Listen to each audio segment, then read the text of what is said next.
There are occasions in almost any competitive election when you'll feel like your back is against the wall. Nothing going right, strategy not working, on the defensive, taking flak from your opponent or a nasty pack of reporters.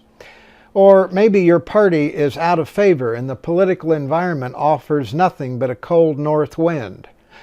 You're not without options. In this video, some ways to win an election when you're in a hard spot and what to do if the situation is hopeless. Option 1 is to change the subject. Some call it changing the agenda or playing offense. Turn the campaign into a referendum on something that helps you win. A simple example. I once lived in a community where there was a hotly contested race for a seat on the school board.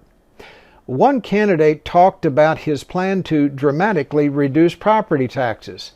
And his message resonated because homeowners were angry about their property tax bills.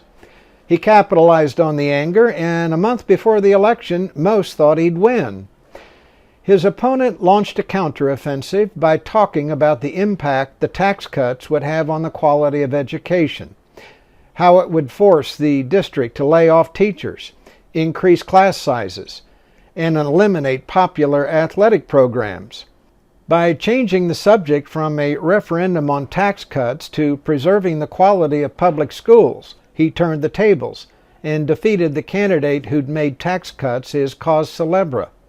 It is a time-honored tactic that you're now seeing in the campaign between President Trump and Joe Biden. Biden wants to make it a referendum on the president's response to COVID-19, his character, and the economy. President Trump wants to change the subject to urban unrest, cutting crime, supporting police, and keeping taxes down. Whoever wins the tug of war over the campaign agenda will win the election. A second option embattled candidates have is what is called winning it ugly. You most often see it when a candidate with high negatives decides the only way to win is to drive the negatives of their opponent higher than their own.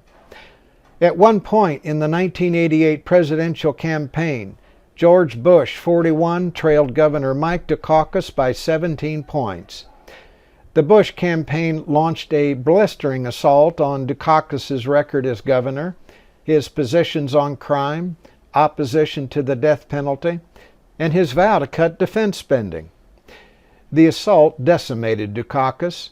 Bush won the election by 7 points and carried 40 states.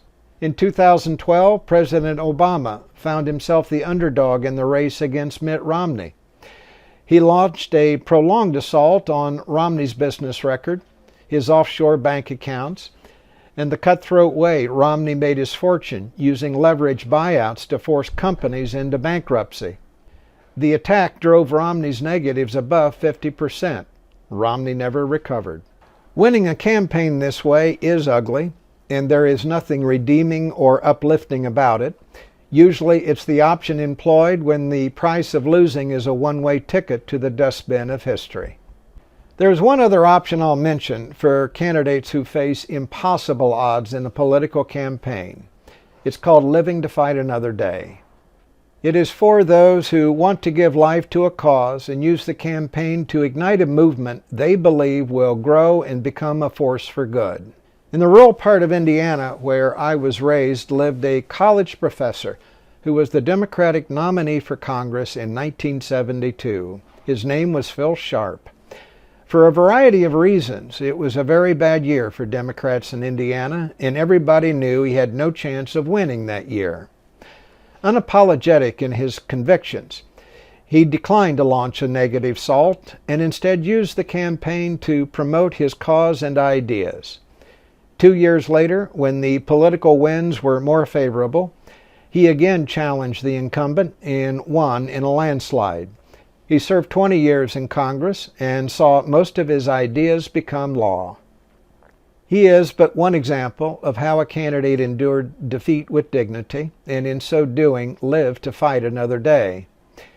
Those who have studied the careers of Abraham Lincoln and Winston Churchill are familiar with their example as well, of two men devoted to the timeless truth of an ideal, willing to sail against the tide, endured defeat in service to their crusade, who in so doing gave life to a cause that forever changed the course of history. I'm Jay Townsend.